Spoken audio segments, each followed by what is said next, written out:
Hello students.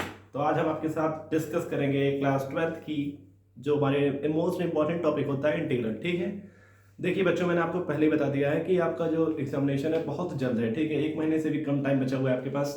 तो मेरे पास इतना टाइम नहीं है कि मैं आपके लिए कोई नया सिलेबस या फिर कोई नया चैप्टर स्टार्ट करूँ। ठीक है, तो मैंने आज आपके लिए एक चैप्टर लिया है इंटीग्रल। आपको अच्छे से दिख रहा होगा, मैंने क्वेश्चन ले लिया है इंटीग्रल का। ठीक है, तो हम क्या करेंगे, इंटीग्रल के कुछ मोस्ट इंपॉर्टेंट क्वेश्चंस करेंगे विथ कॉन्सेप्ट्स। ठीक है, हम लोग उनका कॉन्सेप्ट भी जानेंगे उसी क्वेश्चन के साथ साथ। ठीक है, और बाकी अगर जल्द से जल्द अगर मैंने इंटीग्रल खत्म कर दिया तो फिर इसके बाद हम लोग डिस्कस कर लेंगे एप्लीकेशन ऑफ इंटीग्रल के ऊपर। जैसा कि आपको पता है कि 30% चैप्टर रिड्यूस होने के कारण क्या हुआ है कि एप्लीकेशन ऑफ इंटीग्रल की जो सेकंड एक्सरसाइज है वो आपकी कट हो चुकी है। ठीक है, एक ही एक्सरसाइज बची हुई है आपकी, और जिसके क्वेश्चंस क्या होते हैं, बहुत ज़्यादा ईजी होते हैं। तो अगर आप थोड़ी सी मेहनत अगर कर लोगे ना आप, तो ये दोनों चैप्टर आपको फ्री के नंबर देने की संभावना सबसे ज़्यादा रखते हैं। ठीक है, तो आइए मैं डिस्कस करता हूँ आपके साथ इंटीग्रल का। ये क्वेश्चन देखिएगा, ये सिंपल सा क्वेश्चन है, इसमें कोई आपका फंडा नहीं लगता है। ठीक है, बाकी देखिए आप integral of cos x minus cos 2x upon 1 minus cos x dx। ये इंटीग्रल 3 बार बोर्ड एग्जाम में पूछा जा चुका है, 2017, 19, 20। ठीक है, मैंने लिखा नहीं है, खैर। अब इस क्वेश्चन की खासियत क्या है कि 3 बार क्यों पूछा जा चुका है। ठीक है, सबसे पहली चीज इसका इंटीग्रल हम करेंगे कैसे। देखिए, ये आता है आपके सिंपल इंटीग्रेशन में। ठीक है, पहली चीज। और दूसरी चीज, आप एक बात हमेशा याद रखिएगा कि जब भी आपको ट्रिग्नोमेट्रिक फंक्शन अगर आपको दिखे तो आप ट्राई ये करो कि सारे के सारे एंगल क्या हो जाए, सेम वे में हो जाए। जैसे मैं देखो, कहने का मतलब है कि इसके पास x का एंगल है, इसके पास भी x का एंगल है, पर इसके पास क्या है, 2x का एंगल है। तो कुछ ऐसा करूंगा कि इसके पास भी क्या हो जाए, x वाला एंगल हो जाए। ठीक है, देखो हमको इंटीग्रेशन तो आता नहीं है, पहले सीरियसली बात है।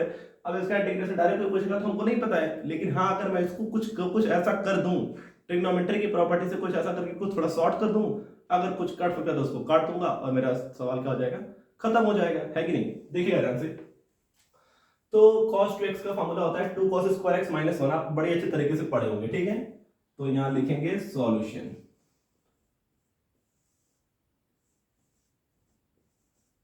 लिख देंगे आप 2 cos स्क्वायर x माइनस 1। ठीक है, और अपॉन में आपका क्या दिया है, 1 माइनस cos x। ठीक है बच्चों, dx आई बात समझ में आपको यहाँ पे। अब क्या करेंगे, इस माइनस का हम लोग अंदर मल्टीप्लिकेशन कर देंगे। ठीक है, तो हो जाएगा मेरा cos x minus 2 cos square x. ठीक है, और माइनस माइनस आपका हो जाएगा प्लस का 1 upon 1 minus cos x dx। ठीक है बच्चों, आप कभी भी हमेशा जब भी आपके सामने कोई इंटीग्रल आ जाए तो आप उसको तुरंत डील मत करने के बारे में सोचो कि आप तुरंत क्वेश्चन देके तुरंत सॉल्व करना, नहीं। 2 मिनट थोड़ा सा रुको, आप उसको थोड़ा सा शॉर्ट करके ट्राई करो। ठीक है, डायरेक्ट इसका इंटीग्रल मुझे नहीं आता है, लेकिन हाँ अगर मैं ट्रिग्नोमेट्री का अगर कुछ सिस्टम उसको लगा के अगर मैं कुछ कट पिट कर दूं तो लास्ट में जो बचेगा उसका इंटीग्रल जरूर मैं कर सकता हूँ। है कि नहीं। तो मेरे दिमाग में बिल्कुल यही बात चल रही थी कि यहाँ पे 2x है, यानी कि एंगल उसका डिफरेंस था। मैंने क्या किया, उसको मैंने सिंगल में लेके आया। क्या किया, सिंगल। तो आपके सामने भी जब ट्रिग्नोमेट्री का क्वेश्चन अगर इस तरह सामने आएगा तो अगर उसका एंगल अगर डबल में है तो उसे क्या करोगे, आप सिंगल में लेके आओगे। ऐसा करो कि सबका एंगल क्या हो जाए, सेम सेम हो जाए, ताकि मेरा ट्रिग्नोमेट्रिक फंक्शन का जो जितने फॉर्मूले हैं वो सारे के सारे क्या होंगे, काम करना स्टार्ट कर दे। अब दूसरी चीज आप ये भी सोच सकते हैं कि cos x के साथ माइनस 1 है, सॉरी cos x के साथ 1 है, जिसको cos की प्रॉपर्टी लाके 1 को हटाओ। पर आपको दिख रहा है कोई फायदा होगा उससे, आप करके बिल्कुल देख सकते हैं। ठीक है, चलिए आगे देखिए। ये तो मेरा बन गया क्वाड्रेटिक, क्या बन गया, द्विघात समीकरण बन गया मेरे भाई। देखो तो आप ध्यान से, अगर मैं माइनस को कॉमन लूंगा तो ये मेरा बन जाएगा 2 cos स्क्वायर एक्स, ये प्लस हो जाएगा, ये वाला माइनस हो जाएगा। ठीक है, तो माइनस cos x, और ये भी मेरा माइनस 1 हो जाएगा, और अपॉन क्या हो जाएगा मेरा 1 माइनस cos x, बाकी आपका ये हो जाएगा ds। मैंने जो माइनस को लिया उस माइनस को लिख देंगे हम लोग बाहर पे। ठीक है, अब देखो इसका मुझे क्या करना पड़ेगा, इसका मुझे फैक्टराइजेशन मुझको आना चाहिए। ठीक है, क्लास 10 में आने के फैक्टर के मेथड पढ़ा भी रहा हूं मैं। खैर, आप ध्यान से देखिएगा, अगर मैं cos को x मान के चलूं तो ये हो जाएगा मेरा 2x स्क्वायर माइनस एक्स, और ये हो जाएगा माइनस का 1 इक्वल टू 0। सबको पता है, इसका फैक्टर करेंगे, इनका इनका मल्टीप्लाई करते हैं ना बच्चों।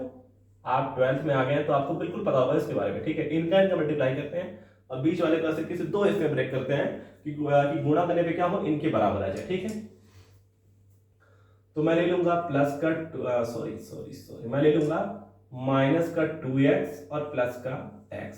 आप देखिए अगर इनको ऐड करेंगे तो माइनस का x बचेगा, मल्टीप्लाई करेंगे तो क्या हो जाएगा आपका माइनस 2x स्क्वायर हो जाएगा, ठीक है, इक्वल टू 0। इन दोनों में बताइए क्या कॉमन है, 2x कॉमन है और 2x कॉमन ले लीजिए, तो यहाँ बचेगा आपका x और यहाँ -1।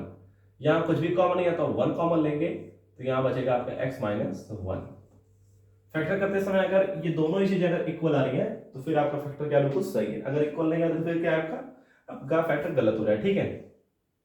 अब x -1 को कॉमन ले सकता हूं मैं, तो ये x -1 और इधर हो जाएगा मेरा 2x + 1, तो ये मेरे फैक्टर हो गए, ठीक है। तो x को मैंने क्या माना था, cos x की जगह मैंने x रख के चला था, ठीक है। तो उसको मैं ऐसे लिख सकता हूं बच्चों, इसको मैं ऐसे लिख सकता हूं, देखिए यहाँ पे cos x -1 और क्या लिख सकता हूं, देखो ध्यान से 2 cos x प्लस का 1 अपॉन कितना हो गया बच्चों 1 cos x। कोई दिक्कत आपको, कोई दिक्कत वाली बात बिल्कुल भी नहीं है, आपको बिल्कुल समझ आ रहा होगा, ठीक है।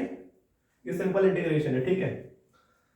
अभी बहुत सारे टॉपिक्स हैं, जैसे बाई पार्शियल फ्रैक्शन हो गया, ठीक है, बाई पार्ट्स हो गया, ऐसे बहुत सारी चीजें हैं। मैं इसको आपको हर एक टॉपिक्स के आपको क्वेश्चन बताऊंगा और उसके कॉन्सेप्ट्स में भी आपको समझाऊंगा, ठीक है। चलिए थोड़ा सा इसके आगे देखते हैं। अगर मैं इस माइनस को अंदर भेजूंगा, ठीक है, तो ये वाला 1 मेरा क्या हो जाएगा प्लस में हो जाएगा और ये वाला किस में हो जाएगा माइनस में हो जाएगा, ठीक है, ऐसे। तो ये मेरा हो जाएगा 1 cos x, हो गया नहीं होगा बच्चों, हो जाएगा, ठीक है। ये मेरा 2 cos x प्लस का 1 अपॉन में कितना है 1 cos x dx। अब आपको दिख रहा है काम बन गया है, दिख रहा है ना आपको, ये दोनों क्या हो जाएंगे बच्चों कैंसिल आउट हो जाएंगे। तो क्या बचेगा देखिएगा, आपका बचेगा इंटीग्रेशन ऑफ 2 cos x + 1, क्या बचेगा 2 cos x + 1 और dx। इसका इंटीग्रल बच्चों आपको पता ही होगा, ठीक है। अब इंटीग्रल को हम क्या करेंगे, इंटीग्रल की जो प्लस वाली प्रॉपर्टी होती है उससे मैं क्या करूंगा, इसको अलग अलग कर दूंगा, सेपरेट कर दूंगा, ठीक है। इंटीग्रल अपने प्लस और माइनस में क्या होता है इजीली सेपरेट हो जाता है, ठीक है। तो ये वाला इंटीग्रल इसमें और फिर एक बार उसमें हो जाएगा, ठीक है। तो आप इसको लिख सकते हैं 2 तो कांस्टेंट 2 कांस्टेंट 2 कहां आ जाएगा बाहर आ जाएगा, ठीक है बच्चों। तो ये बचेगा मेरा cos x dx और ये प्लस का 1 dx, ठीक है बच्चों। cos x का इंटीग्रल क्या होता है आप बताएंगे मुझे कमेंट करके, ठीक है। इसके आगे आप मुझे करने का ट्राई करिए, ठीक है। तो cos x का इंटीग्रल आपका होता है sin x, क्या होता है sin x। देखिए बच्चे गलती क्या कर देते हैं कि हम डिफरेंशिएशन पढ़ के आते हैं sin का cos x का -sin x, तो बच्चे जल्दी जल्दी में करते हैं क्या ना -sin x लिख देते हैं। ध्यान से पढ़ो, ठीक है। वो जो माइनस होता है वो किसमें होता है डिफरेंशिएशन में होता है, और जब इंटीग्रल क्या तो जस्ट उसका उल्टा होता है। साइन का इंटीग्रल क्या हो जाएगा -cos x हो जाएगा, ठीक है, और cos x का इंटीग्रल क्या हो जाएगा sin x हो जाएगा, ठीक है बच्चों। तो ये हो जाएगा आपका 2 sin x और 1 कुछ नहीं है, ठीक है, dx का क्या होता है आपका x होता है, तो 2 sin x प्लस x, अब प्लस क्या हो जाएगा आपका c, यही क्या हो जाएगा बच्चों आपका आंसर हो जाएगा। तो आप इसका स्क्रीनशॉट जल्दी से ले लीजिए, ठीक है। आई थिंक आपको अच्छे तरीके से समझ में आया होगा, अगर कोई दिक्कत होगी तो आप मुझे कमेंट करके पूछ सकते हैं, ठीक है, ठीक है बच्चों। तो मैंने आपके लिए नेक्स्ट क्वेश्चन लिया है x⁴ + 1 इंटीग्रल ऑफ dx। ये क्वेश्चन एक ही बार पूछा गया है, ठीक है, खैर इजी है तो एक ही बार पूछा जाएगा, वो भी 1-2 नंबर का क्वेश्चन है, ठीक है। तो ये क्वेश्चन पूछा गया था 2016 में, ठीक है। अब इस क्वेश्चन की क्या खासियत है, देखो 2 नंबर 3 नंबर में ऐसे ही क्वेश्चन पूछे जाते हैं, ठीक है। इसके पहले वाला क्वेश्चन आपका 3 नंबर में पूछा गया था, ये क्वेश्चन आपका 2 नंबर में पूछा गया था, ठीक है। देखो बच्चों कैसे करेंगे इसको, कोई रूल्स मुझे पता है, कोई रूल्स नहीं पता है, यहाँ पे कुछ फॉलो हो रहा है कुछ फॉलो नहीं हो रहा है, ठीक है, सिंपल वे कुछ चल ही नहीं रहा मेरा। तो देखो जब भी तुम्हारे सामने अलजेब्रिक आ जाए, क्या आ जाए, जैसे ये अलजेब्रिक है आपका, ठीक है, तो कुछ ऐसा करूंगा कि ये नीचे वाला क्या हो जाए कुछ कटे, तभी तो कुछ काम होगा ना मेरा, और ऐसे तो ये कटने वाला नहीं है, ठीक है बच्चों। देखो मैं क्या करता हूं, ध्यान से देखना आप, अगर कुछ ऐसा हो जाता है कि ये हो जाता है x⁴ -1, क्या हो जाता है बच्चों x⁴ -1, तो मैं एक प्रॉपर्टी बड़े समय से पढ़ता हुआ आ रहा हूं क्लास 8 से, a² - b² इक्वल टू होता है a + b a - b, उसको फॉलो कराऊंगा तो आपको साफ साफ दिख रहा है a प्लस बी जो है वो नीचे है आपके सामने। पर अगर मैंने -1 अपने से लिया बच्चों, तो इसको बराबर करने के लिए +1 भी तो लेना पड़ेगा ना, कि नहीं लेना पड़ेगा? लेना पड़ेगा। तो ये नीचे मेरा बचेगा x² + 1 और आपका dx। कितने बच्चों को ये बात चमक गई? अब तो आधे से ज्यादा बच्चे खुद क्वेश्चन कर सकते हैं बड़े आसानी से, ठीक है। अगर आप कर सकते हो तो वीडियो रोक दो प्लीज, ठीक है, मत देखो वीडियो, कोई मतलब नहीं है यार, तुम्हारे लिए तो सब हो रहा है कि नहीं। तो अगर तुम्हें आ रहा है तो फिर वीडियो मत देखो, तुम अपने से करो। अगर थोड़ा बहुत भी तुम्हें लग रहा है कि हाँ मैं कर सकता हूँ या मुझसे हो सकता है, तो वीडियो देखने से पहले आप किया करो उसको, ठीक है बच्चों। चलिए आ जाइए, क्या करेंगे देखिए। अब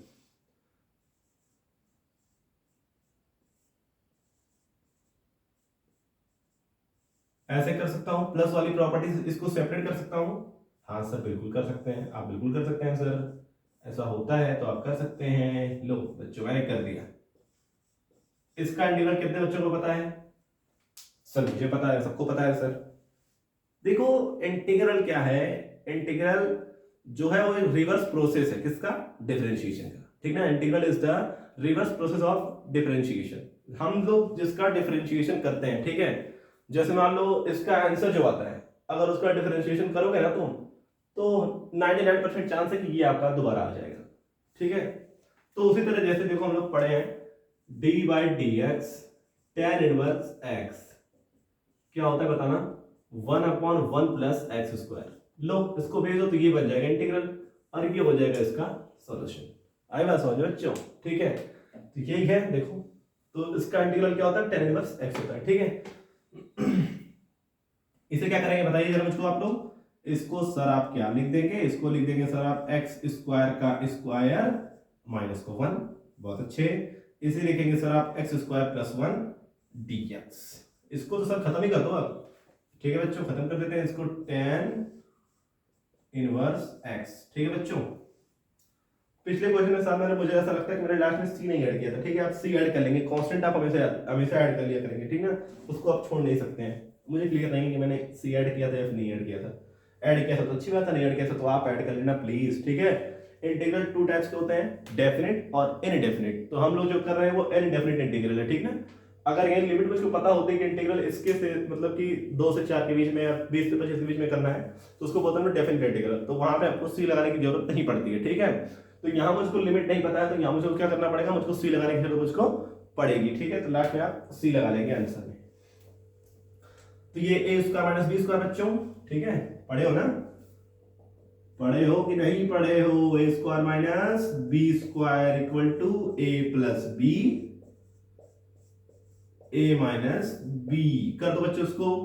ये हो जाएगा सर, क्या हो जाएगा? x² + 1 और सर आपका हो जाएगा x² - 1, ठीक है बच्चों। नीचे आपका है x² + 1 और प्लस क्या बच्चों आपका आया था? tan इनवर्स x, ठीक है। ये दोनों खत्म हो गए बच्चों, ठीक है।